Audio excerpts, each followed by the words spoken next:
You're listening to What Do Scientists Do? A show where I talk to a different guest each week, and they teach us all about their favorite science topic. Along with each episode, we will also be posting activities that you can do at home. You can find those at bit.ly/What Do Scientists Do, or at ScientistsDoPod on Twitter and Instagram. My name is Jessica, and today I interview Jay Lowe, who teaches us all about sharks. How do we study them? Are they as dangerous as the movies make them seem? Let's find out. Hey everybody, I'm joined by Jay today. Jay, how are you? I'm good. I woke up an hour ago. How are you? I'm good. So for anybody listening, Jay is actually my roommate, so we finally get to film in person today. So Jay, what's your name? Kind of gave it away. And what are your pronouns? My name is Jay. My pronouns are she, they. Cool. So, what are you going to teach us about today? Today, Jess has asked me to talk about sharks. Yes, Jay is a shark person and has done a lot of very cool shark things. So, Jay, how do we study sharks? So, there are a lot of ways to study sharks. They are, up until very recently, they were very difficult to study. We studied them mostly through either fishermen telling us that they saw them or got some photos, or if a dead shark body washed up on shore, we could do necropsies of them and check and cut them open and see what they've been eating, maybe the areas that they've been in. But more recently, we started using something called telemetry, which is a more real-time way of tracking sharks and their movements, because one of the hardest things about studying sharks is a lot of them are very open ocean, large migration animals, so they're very hard to keep track of because they travel all around the world. So how telemetry works is we put a tag on them that will emit some kind of signal, and then we have a receiver that can pick up those signals and give us some data points on where they are. Cool. So that's when you hear about tagging animals, right? When you hear about going out to tag? Yeah. That's telemetry is the science word for it. Yeah. Cool. And have you ever gotten to do any of that telemetry yourself? Yeah, so in the summer, I actually did a summer school course that had a lot to do with sharks, and we had a field trip where we actually got to go out in a boat and we got to do some shark fishing where we got to put some tags on. We did some surgical tags where we just did a small little surgical incision in their abdomen and we put a small acoustic tag in them, and then we stitched them back up and put them back in the water. None of them were harmed. We didn't keep any of them. They all survived. And I actually have a funny story about that. Yeah, go for it. So we were probably around our sixth shark that day, and we had the radio going because in between sharks, you kind of have some downtime, and we were listening to some music, and then we caught a shark on our line. And as we were pulling in this shark, we pulled it in, and we all realized kind of at the same time that the song Roxanne by the Police was playing on the radio. So as a joke, we were all like, oh, let's name this shark Roxanne. And so we wrote in our field notes and everything that this tag number for that specific shark was for this shark that we named Roxanne because of the song playing on the radio. And then a few months later, a different group were out in that same area doing shark tagging, and they had reeled in that shark that we already caught. They identified the tag number, and one of my friends that was on that trip doing that tagging was telling me how that exact same song was still playing on the radio as they pulled it in. So we learned that Roxanne only comes to the boat when her song is playing. Oh my goodness, that's so funny. So not only did you catch the same shark twice, which does that happen very often? No. So that's a pretty rare thing in and of itself. The same song was playing on the radio and you caught it both times. Yeah. That is absolutely wild. That is such a funny coincidence. Mm-hmm. And these sharks that you were tagging, what kind of sharks were you tagging? For that trip, we were tagging blue sharks, and they were specifically juvenile blue sharks just because of the time of the year. So in that juvenile means area. young, right? Like they were Yeah, like so they're not. teenagers. Yeah, they're teenagers. They're not children, but they're not quite adults yet. Okay, cool. And blue sharks, how do those compare to other types of sharks? Are they a really big type of shark? Are they Blue sharks aren't quite as big as white sharks, which we also do get off the East Coast, but they do get bigger, especially adults, than some of the smaller sharks we have. So probably in the middle there. Okay, so how big are we talking? Like 3 feet, 4 feet, as the size of a kid, the size of an adult? Because we mostly get juveniles off of our coast, I want to say anywhere between 5 and 6 feet. So that's still quite a big fish. It is a big fish, and like you definitely feel it when you're reeling it in on a fishing rod, and you pick it up, and you're like, this is kind of bigger than me. But still nowhere as large as like a white shark can get. Future Jessica here. In case you were wondering, great white sharks can get as long as 20 feet, though they're usually between 11 and 16 feet long. That's still more than double what most of those blue sharks were.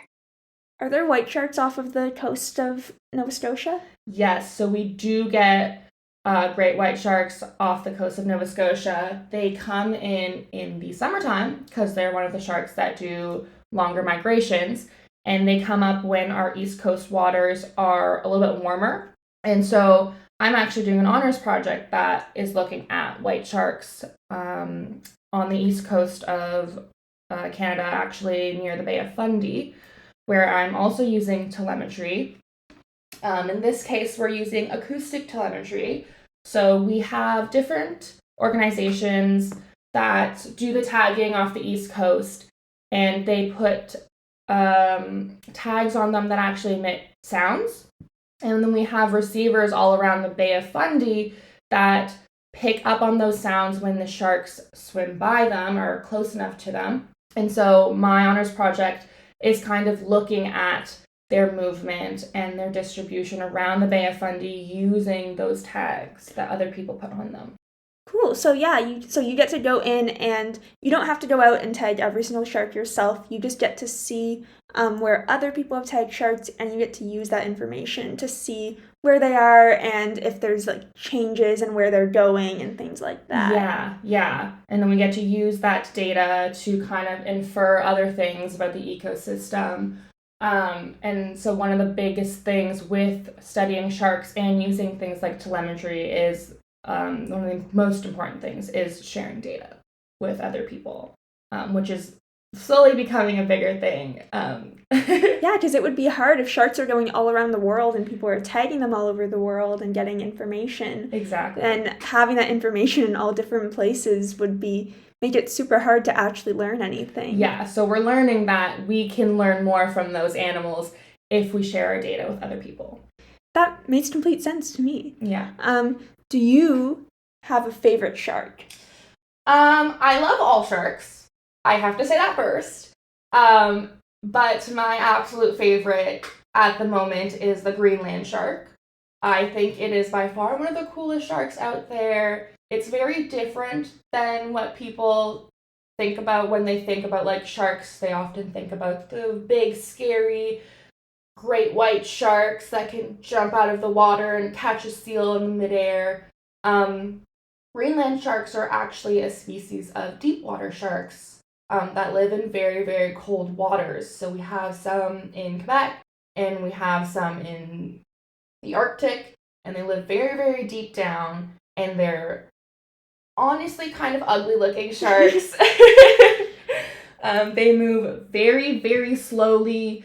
They have a very negative relationship with a parasite of a tiny microorganism called a copepod, which attaches to their eyes and essentially makes them blind.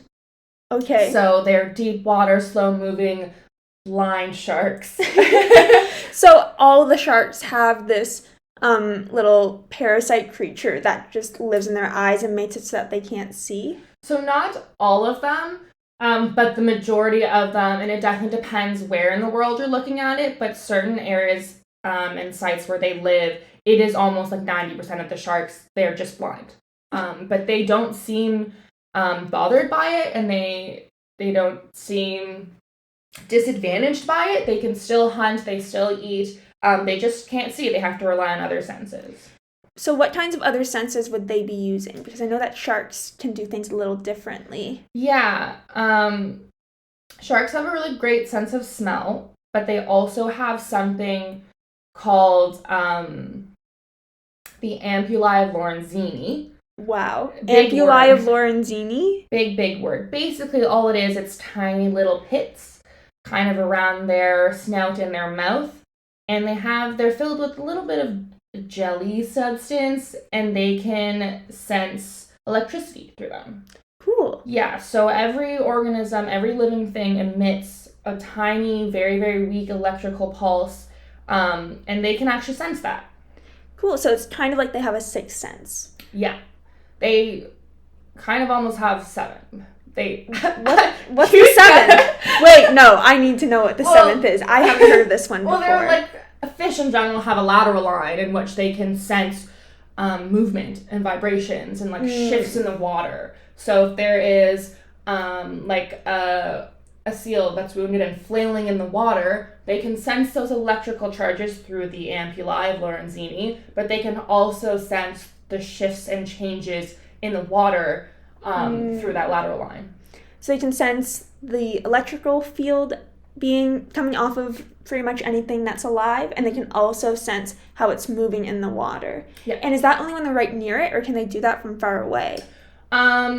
Different senses and different species have different ranges, but it's usually pretty far for electricity.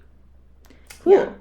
Well, I did not know that. So sharks have 7 senses, basically. Unless you're the Greenland shark and you can't see. Unless you can't see. And then you go back down to 6. Yes. And there are definitely some species that, can see really well and rely on vision, and others that, not so much, just can't see very well, so they'll rely on other things.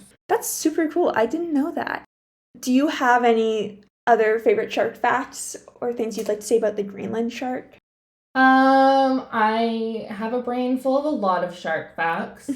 One of my favorite ones to say, because it makes the fierce shark predator seem a little less scary, is they kind of have a blind spot, where actually when they go for that big bite, a lot of the times they actually just miss, completely.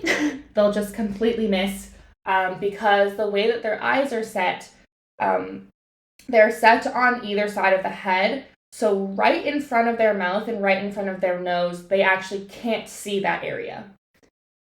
So they'll focus in on a prey, swim towards it, and try and get to it. But the second they actually get very close to it, they can't see it anymore. So when they open their mouth to make that big bite, they miss. That's really funny. So the ocean's just full of sharks, most of the time when they try to eat something, just biting at the water while the thing swims away. Yeah. That is really funny. Even the scariest, biggest, 11-foot long great white shark. Yeah. Is probably missing at things. Absolutely. Does that mean that lots of people may have seen that video from, I think it's Planet Earth, of the great white shark, jumping really high out of the water and catching the seal? Yeah. Do they jump and miss? Sometimes they jump and miss, absolutely, yeah. That's really funny. Yeah. That's why I think it's funny, because it makes the big scary predator just a little bit less scary and a little more goofy. Yeah, I really like that fact. I guess you've gotten to actually get closer to sharks than probably most people have. What is that like? What do sharks feel like? What are they? Yeah. The first time I saw a shark in the water in real life and not at an aquarium or through a picture, through a video, it was super, super cool. They actually look very peaceful swimming in the water. And then when you reel them in, I learned that sharks actually feel kind of like wet sandpaper. They look, at least to me, they looked very smooth, and how maybe they could, because of that wet look, they look shiny and smooth. But if you actually put your hand against them, if you rub your hand from tail to head in the opposite direction, it actually is very, very rough. And that's because they have scales that actually have little teeth on the end of them. You can't see them with the naked eye. You would have to use something like a microscope to see them because it's so little. But because of those tiny little teeth on the end of those scales, they're called placoid scales. When you run your hand across, you actually feel those tiny little teeth and it feels like wet sandpaper. That's not the case with like other types of fish necessarily. No. It definitely depends on what kind of scales they have.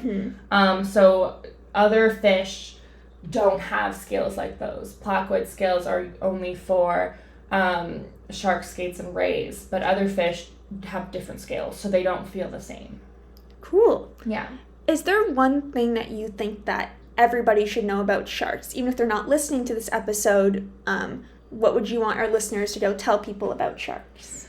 I think the most important thing when doing shark research and just talking about sharks in general is that they're not actually super dangerous, scary predators. I get a lot of people who were worried about me when I said I was going to do some shark tagging and interact with sharks because they thought I was going to get bit or it was going to try and eat me. They're not actually super dangerous animals, and they won't go out of their way to bite you. They don't react to blood like movies make it seem.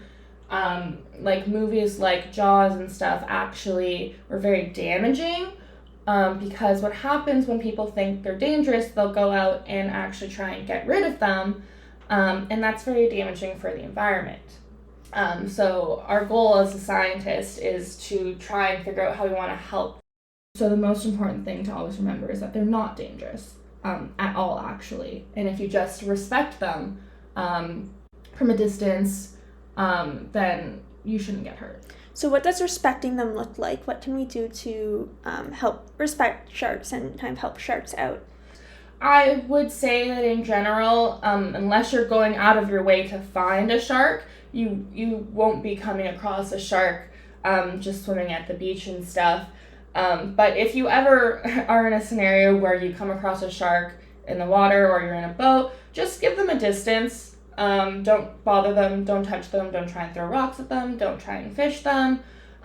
Just leave them alone. That's really all you have to do. You can look at them from a distance, you can admire them, you can take some photos or some videos, but just not interacting with them and letting them continue on with their day, honestly, is the best thing to do. Cool. And if you don't bother them for the most part, they shouldn't bother you. Nope, not at all. Thank you so much, Jay, and a big thank you to everybody listening. For more shark fun, you can check out our at-home learning activity at bit.ly/whatdoscientistsdo. Or you can check us out on Twitter or Instagram at scientistdopod.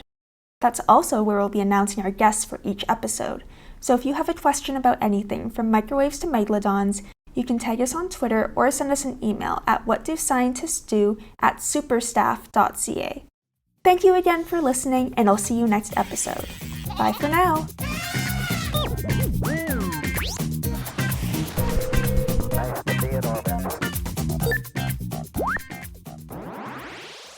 This podcast was made by Supernova at Dalhousie University, a network member of Actua. For more information on our summer camps, workshops, and more, check out supernova.dal.ca.